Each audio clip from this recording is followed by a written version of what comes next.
It is 7 a.m. We have officially completed the first 74-hour leg of our journey, and we're about to get off the train here in Irkutsk for the next 2 days.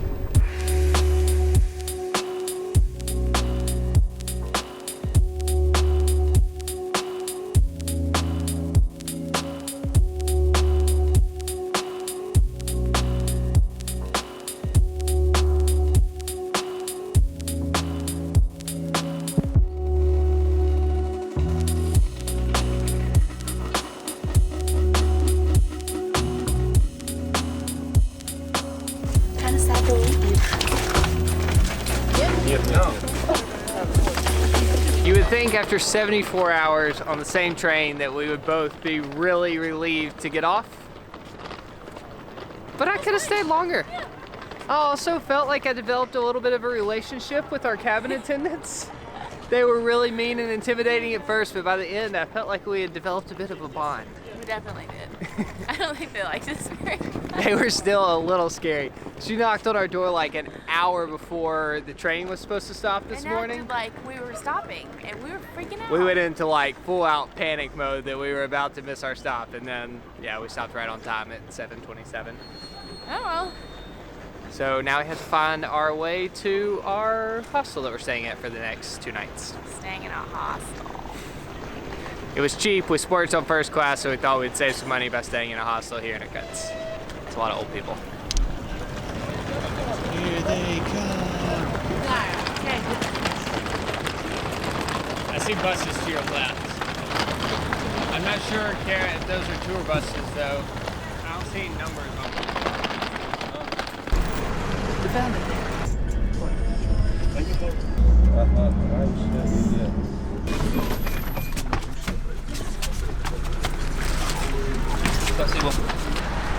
All right.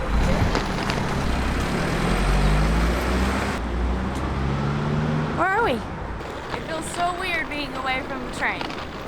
We just got dropped off what I think is like a 5-minute walk from our hostel. Pretty sure we got charged double for that bus ride, but it was still like $1. Super easy. Google Maps amazes me that I can just hop off a train in the middle of nowhere, Russia, and it's like, yeah, jump on bus 20 and it'll take you really close to where you need to be. No problem. This looks absolutely nothing like Moscow. Totally different feel. This looks like a cool little town.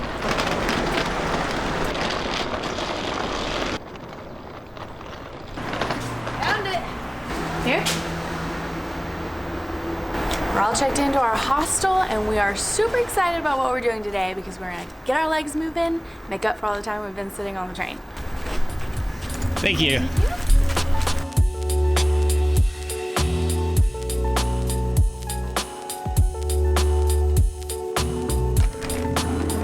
So as soon as we got to our hostel, Jack from Baikal picked us up, and we are driving 2 hours to a beautiful lake.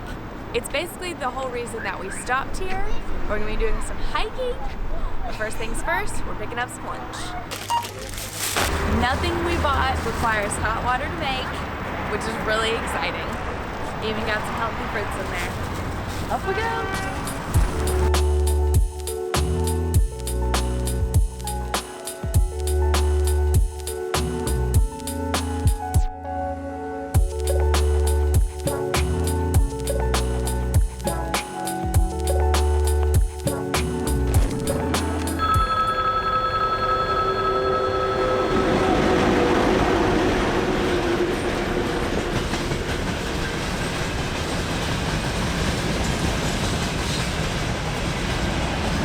Feels so good to move. Woo! So we're just getting started on our hike. We drove about 2 hours here. It is now 12:45. The drive here was absolutely beautiful. All of the trees were turning golden brown because it's like just the start of fall here. So for this hike, we're gonna be hiking 12 kilometers in total. We're gonna hike 4 kilometers through the woods, then we'll get to the lake and we'll hike 8 kilometers along the lake shore. We saw the main Trans-Siberian Railway, right? But you are going to walk the old one, okay? Which is not a part of Trans-Siberian anymore. And why it happened this way? Look, this is Lake Baikal, okay? So they built Trans-Siberian Railway from Vladivostok to here and from Moscow to here. And for many years, for almost 15 years, there was no connection. But then we had a problem with Japan. We constantly have problems. So it became obvious that we need to build this connection. And they built it here and then here.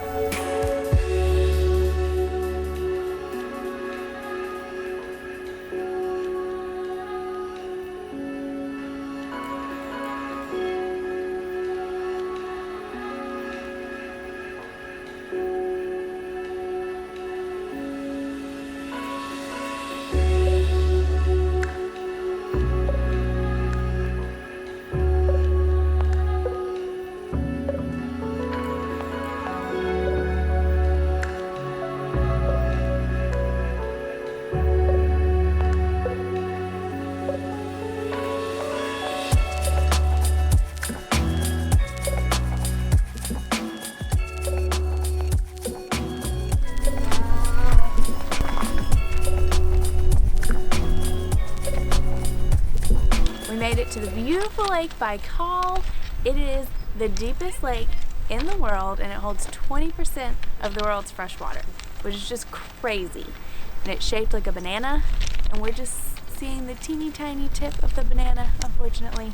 But we get to walk on these old train tracks for 8.5 kilometers till this little village, and Jack's gonna meet us there with a van.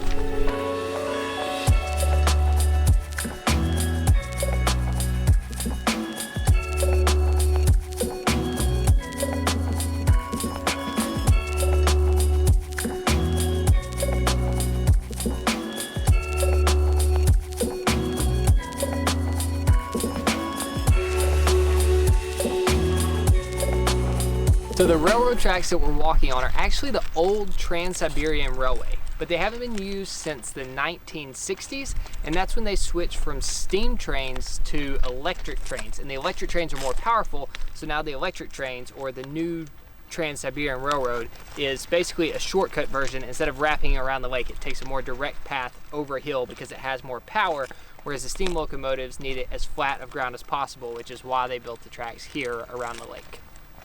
And now all it's used for today is a tourist train that basically just runs back and forth on this one track. So there used to be two different train tracks, one that ran through this tunnel and one that ran along the lakeshore, and they actually pulled up these train tracks here in order to build the new Trans-Siberian Railroad.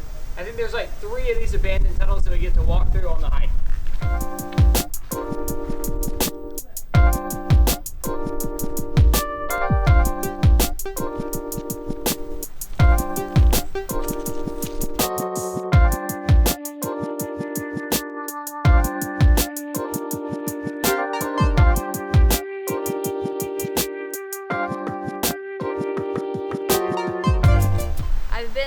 For the perfect picnic spot, and I think we've just found it.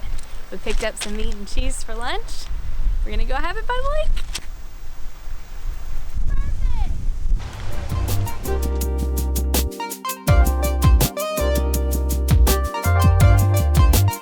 Perfect. Back on the trail, should I say the tracks?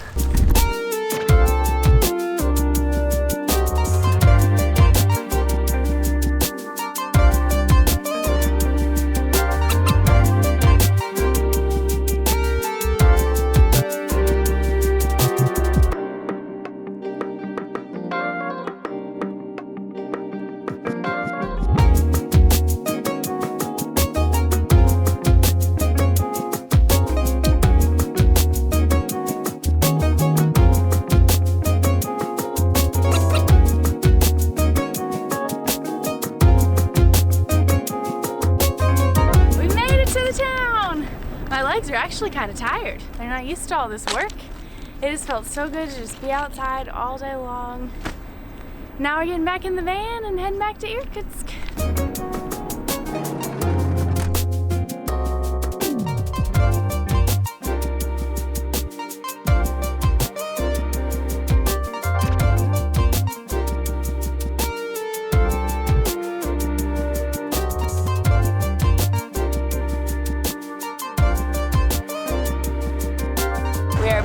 hostel, and it was a great first day off the train.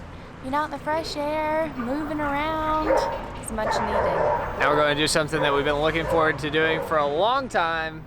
Take a hot shower, and I'm going to shave this mess. Yay! I have a lot of dry shampoo caked in my hair. We have one more day to explore the city tomorrow.